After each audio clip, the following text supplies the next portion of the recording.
aking YouTube channel, Quezon Province Realty TV. Okay, it's me again, Miss Geraldine Villarasa. Okay po, andito pa rin po ako sa San Andres, Quezon. Meron pa rin po akong ilolocate na isang property. Siya naman po ay 2.8 hectare. Then along National Highway po itong 2.8 hectare na to. Okay po, tara po at papasukin po natin yung area para po maipakita ko sa inyo ang nilalaman ng 2.8 hectare ng San Andres, Quezon. 50 meters frontage po ang frontage niya dito sa National Highway. Okay po, tara po at iikutin po natin yung 2.8. Ayan, dito pa lang po sa area, may kable na po ng kuryente. Then, may cellphone signal din po ang property. Ayan na po ang 2.8 hectare.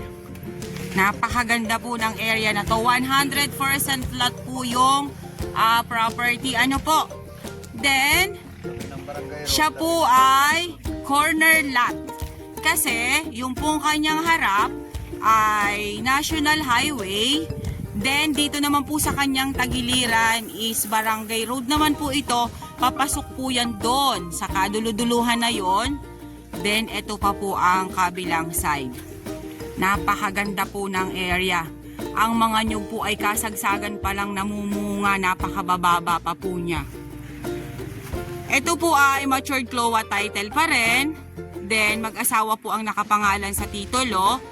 Yung isa po ay patay na. Kaya po ang mga anak po nito ay mag-i-extrajudicial. Wala naman pong problema about sa extrajudicial ng mga anak nila kasi paper pa po sila. Pinagkasunduan na po nila na ibenta talaga yung property. Sus, kaganda po ng area oh. Flat na flat po ito. Napakarami po niyang nyog. Ang ganda po talaga, promise. Nakalinyada po pati ang mga nyog dito. Diyan po sa una-unahan niya yan dyan. Diyan po yung nabenta ko nung last February. Sa unahan lang po nito. Gilid din po siya ng Barangay Road. Pero po itong binablog ko ngayon na 2.8 hectare, ito po yung pinakang bungad na property. Tutoy, mga ilang nyog kaya ito? Dasik, ay no? Sabihin pa na po natin ang nyug nito ay nasa more or less po ito ay 400 kapuno. Yun na lang po ang estimate ko. Kasi pagka po ganito talaga ang nyug, kasinsin or kaganda ng tanim, nasa 250 po siya per hectare. Nga lang, dun lang po muna tayo mag-i-estimate sa 400, more or less ay 400 kapuno. Kasi baka mamaya ako'y pagtanimin po ninyo ng nyug. Pag pinabilang nyo po sa akin ng isa-isa yan, baka po magkulang ako ng estimate, magtanim po ako ng wala sa oras. Ang ganda niya, oh! Wala akong masabi. Ito po yung mga quality talagang property. Ang price po nito is 2.8 million, slight nego. Yun po ang binigay sa akin ni seller. Sus, na ganda po siya. Then, ayun pa po ang dagat. Kitang-kita pa po ang dagat dyan sa side na yan.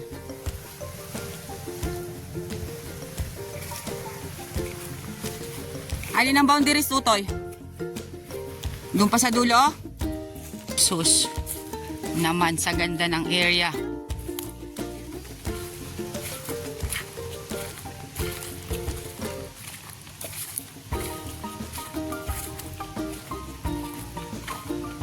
Ibig sabihin pa ganon siya. Sus, napakaganda ba? Dating sa dulo, eskwela? Okay. Walang problema sa ganda ng property na to. Wala po akong masabi.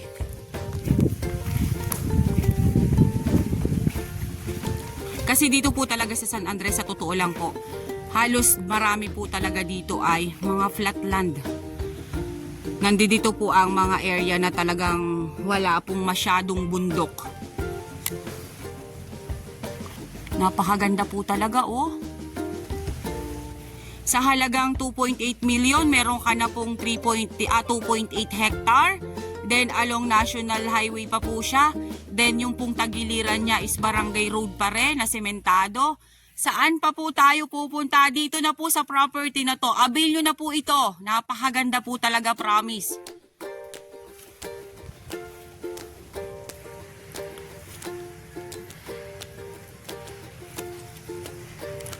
Susme.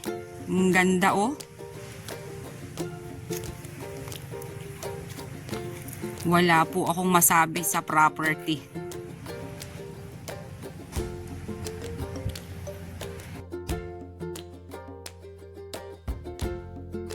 Yan po silang nag-harvest ngayon ng kopras. Plat na plat po talaga yung area oh.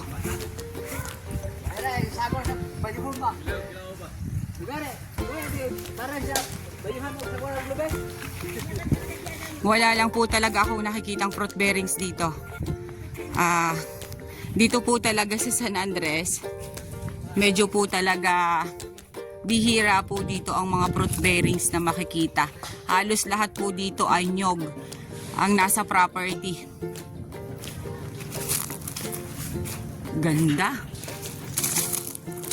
Wala po akong masabi kundi maganda po talaga.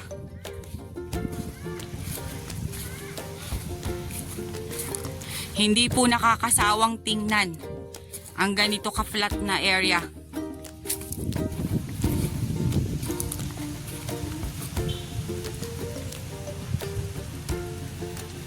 Napakaganda po ng property na to, promise. Bilhin nyo na po ito. Napakamura na po nito sa presyong 2.8. Yun naman po ay slight nego pa po naman yun sa may-ari. Basta po pag kayo po ay pupunta dito at gusto nyo pong makausap ang may-ari ay wala pong problema. Iaharap ko po kayo mismo doon sa may-ari ng property na to. Napakaganda po niya oh. Ang boundaries naman po dito, nung sinasabi ko sa inyo na benta ko, ay yung punong yon. Yun po ang boundaries nila.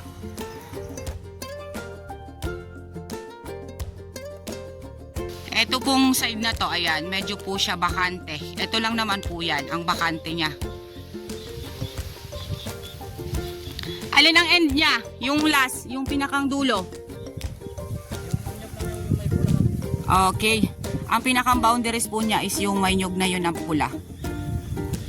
Ito naman po yung makikita natin pag ito po inirelocate nating property na to. Basta po siya ay mahigit 2.8 hectare. Meron pa pong higit doon sa 2.8 na nasa maybe 100 square meter mahigit or 200 square meter. Hindi ko lang po masyadong tanda yung kasobrahan ng 1.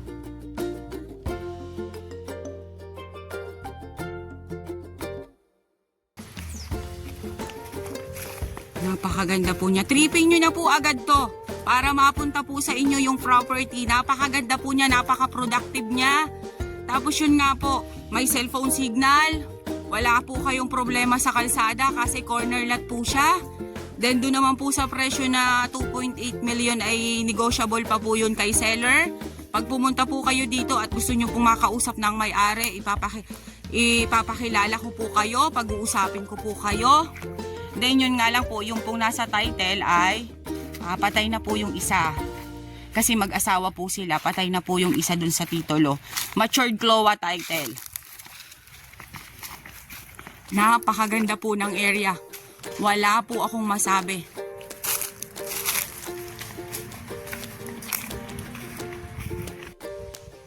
Okay guys, sabihin nyo na po ang property namin. Dito po ito sa San Andres, Quezon. 2.8 hectare along National Highway. May signal po siya ng telepono, may kuryente, 100% flat land. Ang nyug po niya ay more or less po ito ay 400 kapuno. Then, talaga pong masasabi ko pong napakaganda. Matured CLOA title, patay na po yung isa sa nasa titulo. Magkakaroon lang po tayo dito ng extrajudicial para dun sa mga anak. Then 2.8 million pesos po ang price niya. Slight nego pa po siya. Okay po, once again po ako po ulit ang inyong site locator, si Miss Geraldine Villarasa. Muli po akong maglalambing, palike and share po ng aking mga vlog. And pasubscribe na rin po ng aking YouTube channel, Quezon Province Realty TV. Maraming salamat po sa walang sawa ninyong panonood ng aking mga video. Sana po suportahan nyo pa rin po ako.